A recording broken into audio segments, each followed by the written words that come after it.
भारत माता की। अरे जरा जोरात आवाज। भारत माता की।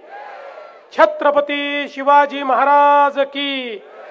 धर्मवीर छत्रपती संभाजी महाराज की।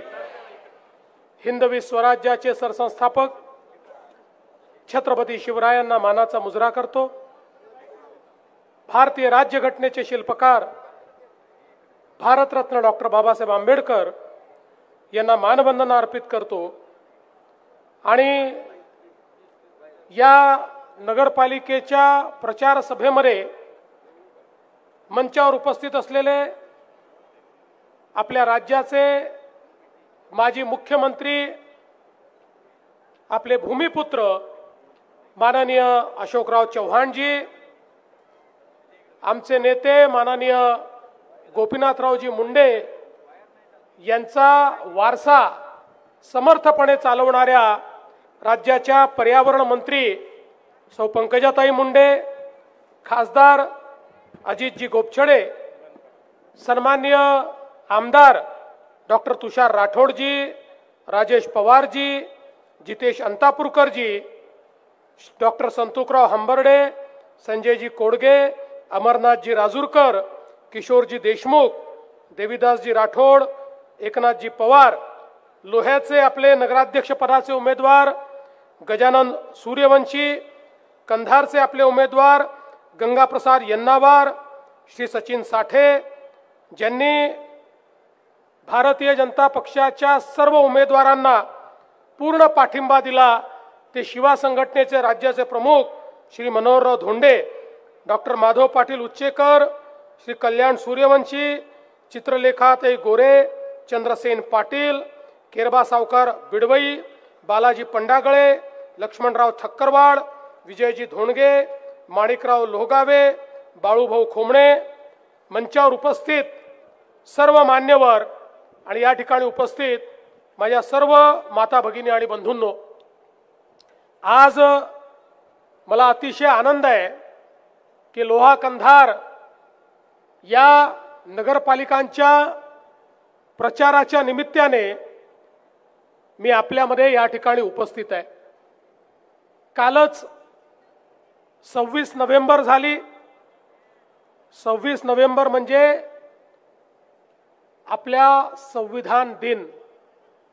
26 नोव्हेंबर 1949 रोजी भारताच्या संविधान सभेने भारतरत्न डॉक्टर बाबासाहेब आंबेडकरांनी जे संविधान दिलं ते स्वीकारलं, ते भारताला अर्पित केलं आणि त्यानंतर 26 जानेवारी 1950 पासून ते संविधान आपल्याला लागू झालं। हा संविधान हे आपलं संविधान आणि हा संविधान दिवस याकरता महत्त्वाचा आहे की आज जी निवडणुकीची प्रक्रिया आपण करतोय, ज्या लोकशाहीमध्ये आपण जगतोय, ज्या लोकशाहीने आपल्याला मताचा अधिकार दिला, तो अधिकार भारतरत्न डॉक्टर बाबासाहेब आंबेडकरांच्या संविधानामुळे आपल्याला मिळालेला आहे। आणि या संविधानाने या देशामध्ये लोकशाहीच्या माध्यमातून समता आणली। या देशामध्ये टाटा आणि बिर्लालाही एकाच मताचा अधिकार ठेवला आणि गरीबातल्या गरीब माणसालाही एकाच मताचा अधिकार ठेवला आणि या लोकशाहीमध्ये सर्वांना समानतेवर आणण्याचं काम या लोकशाहीच्या माध्यमातून झालं। एक काळ असा होता, या देशाचा राजा हा राणीच्या पोटी जन्माला यायचा। राणीच्या पोटी जन्माला येणारा देशामध्ये राज्य करायचा, पण भारताच्या संविधानाने सांगितलं देशाचा राजा हा राणीच्या पोटातून पैदा होणार नाही, तो मतांच्या पेटीतून पैदा होईल। जनता ज्याला निवडून देईल तोच या ठिकाणी राज्य करेल। आणि म्हणून ही निवडणूक अत्यंत महत्त्वाची निवडणूक आहे। देशाची लोकसभा, राज्याची विधानसभा, तशीच आपल्या शहराची नगरपालिका, नगरपरिषद, नगरपंचायत ही तेवढीच महत्त्वाची आहे। आणि सगळ्यात महत्त्वाचं जर काही असेल तर अनेक वर्ष आपल्या देशामध्ये सरकार आली, सरकार गेली, पण कोणत्याही सरकारने शहरांकडे लक्ष दिलं नाही। आपण नेहमी असं समजायचो आणि ते योग्यही आहे की भारत गावांमध्ये राहतो आणि म्हणून गावांकडे लक्ष दिलं पाहिजे. पण गावांकडे लक्ष दिलं पाहिजे याचा अर्थ शहरांकडे दुर्लक्ष केलं पाहिजे असं नाही. वर्षानुवर्ष आपण शहरांकडे दुर्लक्ष केलं आणि परिणाम काय झाला? अन्न वस्त्र निवारा शिक्षण आरोग्य रोजगाराकरता सामान्य माणूस शहरामध्ये आला, पण शहराचं नियोजन नसल्यामुळे त्याला राहायला जागा नव्हती, अतिक्रमण झाली, झोपडपट्ट्या बसल्या, त्याच्याकरता पिण्याचं पाणी नाही, त्या ठिकाणी सांडपाण्याची व्यवस्था नाही, सगळीकडे गटारीचं पाणी आपल्याला पाहायला मिळत आहे, नाले आपल्याला पाहायला मिळत आहेत, त्या नाल्यातनं वाहणाऱ्या त्या मैल्यामुळे डास झाले आहेत, रोग झाले आहेत, त्यातनं आपली जमीन खराब होताना आपल्याला पाहायला मिळते, प्रदूषण वाढताना आपल्याला पाहायला मिळत आहे, घनकचऱ्याच्या थप्प्या लागलेल्या आपल्याला पाहायला मिळतात. कारण सरकारने कधीच शहरांचं नियोजन केलं नाही. पण 2014 साली या देशामध्ये प्रधानमंत्री मोदीजींचं राज्य आल्यानंतर मोदीजींनी सांगितलं गाव तर महत्वाचं आहेच, पण शहरही तेवढंच महत्वाचं आहे. देशाचा 65% GDP हा शहरांमध्ये तयार होतो. शिक्षण आरोग्य रोजगार याची निर्मिती शहरांमध्ये होते. त्यामुळे लोक शहरात राहतात. त्या शहरात राहणाऱ्या लोकांना मूलभूत सोयी दिल्या पाहिजेत, ही पण सरकारचीच जबाबदारी आहे. आणि म्हणून या देशात पहिल्यांदा लाखो कोटी रुपये शहर विकासाकरता माननीय प्रधानमंत्री मोदींनी उपलब्ध करून दिले. वेगवेगळ्या योजना आणल्या. अटल अमृत सारखी योजना आणली. या अटल अमृत योजनेतनं एकट्या महाराष्ट्राला मोदीजींनी 50,000 कोटी रुपये उपलब्ध करून दिले. आज महाराष्ट्राचा विचार केला तर महाराष्ट्राची 6.5 कोटी जनता 40,000 गावांमध्ये राहते आणि तेवढीच 6.5 कोटी जनता लोहा कंधार सारख्या 400 शहरांमध्ये राहते. या 400 शहरांमध्ये मूलभूत सोयी करणं गरजेचं आहे. आणि म्हणून मोदीजींच्या नेतृत्वामध्ये आज वेगवेगळे मिशन आपण सुरू केलेले आहेत. प्रत्येक शहरामध्ये मुबलक पिण्याचं पाणी आलं पाहिजे, त्याकरता पिण्याच्या पाण्याच्या योजना आपण तयार करतो. शेकडो कोटी रुपये त्याच्याकरता आपण देतो. प्रत्येक शहरामध्ये भुयारी गटाराची योजना असली पाहिजे.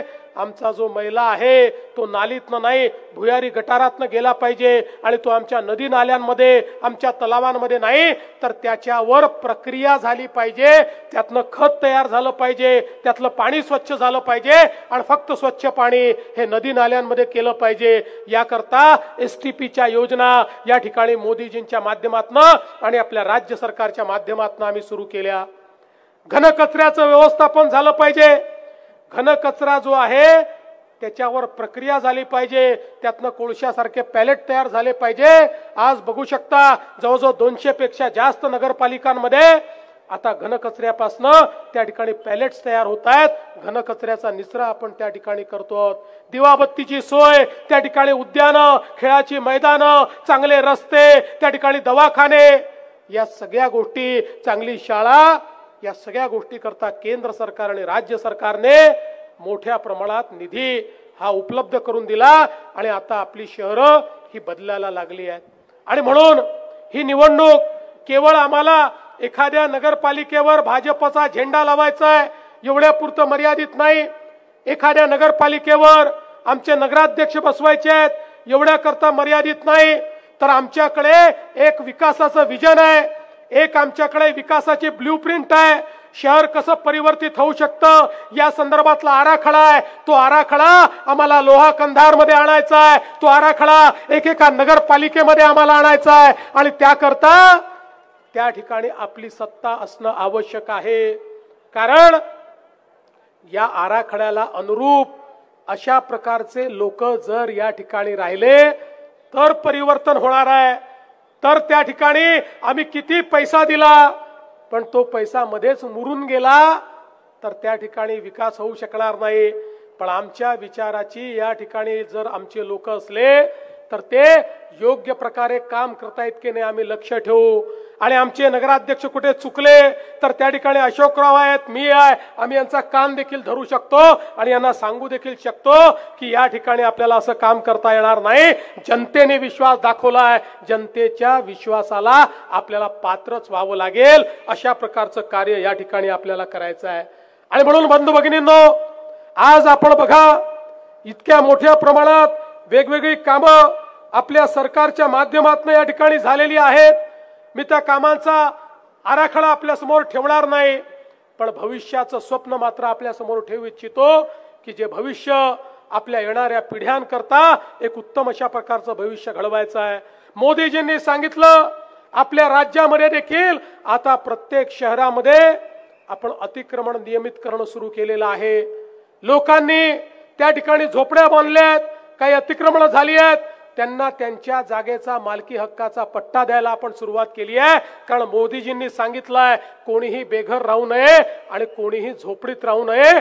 झोपडीमध्ये राहणारा किंवा जो बेघर असेल त्याला 2.5 लाख रुपये देऊन त्या ठिकाणी प्रधानमंत्री आवास योजनेचं घर हे देण्याचं काम नगरपालिकेच्या माध्यमातून आपण सुरू केलेलं आहे. आणि माझ्या लोहा आणि कंधारमध्ये देखील त्या ठिकाणी आमचे जे गरीब लोक राहतात त्यांचंही स्वप्नातलं स्वतःचं घर हे आपल्याला येत्या काळामध्ये करायचं आहे. बंधू भगिनींनो, आम्ही केवळ बोलबचन देणारे बोलणारे लोक नाही आहोत, आम्ही जे बोलतो ते करून दाखवणारे लोक आहोत. आपण बघा मागच्या काळामध्ये ज्यावेळी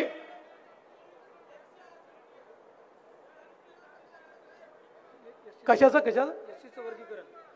वर्गीकरण करणार आहे, अंतिम टप्प्यात आहे, काळजी करू नये. राहू दे त्यांचा प्रश्न बरोबर आहे, राहू दे, प्रश्न बरोबर आहे त्याचा बाबा. करणार वर्गीकरण करणार आहे. त्या संदर्भात न्यायमूर्तींचा रिपोर्ट पुढच्या महिन्यात येणार आहे, मग आपण ते करणार आहोत.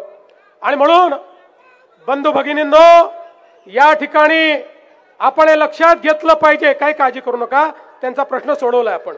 बंधू भगिनींनो, आपण हे लक्षात ठेवा की या ठिकाणी या निवडणुकीच्या माध्यमातून जी आश्वासनं आम्ही देतो ती आश्वासनं आम्ही पूर्ण करणारी लोक आहोत. तुमच्या आशीर्वादाने या ठिकाणी पूर्ण बहुमत आपल्याला विधानसभेमध्ये मिळालं. देशाच्या इतिहासामध्ये सर्वाधिक आमदार हे आपले या विधानसभेमध्ये तुम्ही निवडून दिले. आणि बघा, तुम्ही आमदार निवडून दिल्यानंतर त्या ठिकाणी आमचे विरोधक काय म्हणायचे? आमचे विरोधक म्हणायचे आता यांचे एवढे आमदार निवडून आले, आता हे लाडकी बहीण योजना बंद करणार. 1 वर्ष झालं लाडकी बहीण योजना सुरूच आहे. आणि माझ्या बहिणींना सांगतो, जोपर्यंत तुमचा देवा भाऊ मुख्यमंत्री आहे तोपर्यंत लाडकी बहीण योजना कोणी बंद करू शकत नाही. आणि आता केवळ लाडकी बहीण योजनेपुरतं मर्यादित राहायचं नाही आहे, आपल्याला आता लखपती दीदीचा कार्यक्रम राबवायचा आहे. या ठिकाणी मी सूर्यवंशीजी आपल्याला आणि गंगाप्रसादजी आपल्याला दोघांनाही सांगतो, ही जनता तुम्हाला निवडून देणार आहे, पण निवडून आल्यानंतर माझ्या सगळ्या लाडक्या बहिणींना लखपती दीदी बनवण्याचं काम हे तुमच्यावर आम्ही सोपवून जातो. तुम्हाला त्या ठिकाणी माझ्या लाडक्या बहिणींना लखपती दीदी करायचं आहे. बंधू भगिनींनो, आपण शेतकऱ्यांना मोफत वीज देण्याचा निर्णय घेतला, तोही आज आपला चाललेला आहे. जे काही आपण निर्णय करतो त्याच्यापासून कधीच मागे आपण हटत नाही. आपल्याला माहिती आहे, आपण प्रत्येक नागरिकाला 5 लाखापर्यंत महात्मा फुले जनारोग्य योजनेच्या माध्यमातून मोफत उपचार देण्याचा निर्णय घेतला. आणि हा निर्णय घेतल्यानंतर काही लोक आमच्याकडे आले, म्हणाले साहेब चांगला निर्णय आहे, 1300 आजारावर तुम्ही उपचार करताय, पण 1300 आजार पुरेसे नाही आहेत. अनेक आजार असे आहेत की जे तुमच्या यादीत नाही. त्याचं ऑपरेशन आम्हाला करावं लागलं तर लाखो रुपये आम्हाला खर्च करावे लागतात. गरीब मध्यमवर्गीयांनी ते पैसे आणायचे कुठनं? आम्ही नव्याने पूर्ण रिसर्च केला आणि रिसर्च करून आता 1300 नाही 2400 आजारांकरता तुम्हाला मोफत इलाज हा राज्य सरकारच्या माध्यमातून देण्याचा निर्णय आम्ही घेतला. आणि एवढंच नाही तर 9 आजार असे आहेत की ज्याच्याकरता 5 लाखापेक्षा जास्त त्या ठिकाणी खर्च येतो. अशा 9 आजारांकरता 15 लाख, 20 लाख, 35 लाखापर्यंतचा खर्च हा राज्याच्या सरकारने करायचं आम्ही ठरवलं. कुठलाही आमचा गरीब हा त्या ठिकाणी उपचाराविना राहणार नाही, हा आमचा प्रयत्न आहे. आणि म्हणूनच आज जनसमर्थन मिळतंय या नांदेड जिल्ह्यामध्ये. मग त्या ठिकाणी मुखेड सारखं आमचं शहर आहे. आज आमचे आमदार डॉक्टर राठोड या ठिकाणी आहेत. मुखेड शहराचा हद्दवाढीचा प्रस्ताव आहे. नगरपालिकेच्या निवडणुकीनंतर डॉक्टर तुषार राठोड काळजी करू नका, तुमचा हद्दवाढीचा प्रश्न असो, 108 कोटीचा भूमिगत गटार योजनेचा प्रश्न असो, तुमचा MIDCचा प्रश्न असो, हे सगळे प्रश्न सोडवण्याची जबाबदारी या देवाभाऊची आहे. ती निश्चितपणे आपण सोडवून देणार आहे. आणि राजेश पवारजी तुम्ही पण काळजी करू नका. धर्माबाद आणि उमरीमध्ये तुम्हाला जे जे आवश्यक आहे ते देण्याचं काम या राज्य सरकारच्या माध्यमातून सगळा विकास करण्याचं काम हे आपण करू. आणि आज मी आपल्या लोहा आणि कंधारच्या या संपूर्ण जनतेला या ठिकाणी विनंती करतो. लोह्यामध्ये गजानन सूर्यवंशीजी आणि कंधारला गंगाप्रसाद यन्नावारजी यांना तुम्ही निवडून द्या. 2 तारखेला कमळाचं बटन दाबून कमळाची चिंता तुम्ही करा. पुढचे 5 वर्ष तुमची चिंता आम्ही करू, हा विश्वास तुम्हाला देतो. आणि माझं बोलणं संपवतो. धन्यवाद. जय हिंद, जय महाराष्ट्र.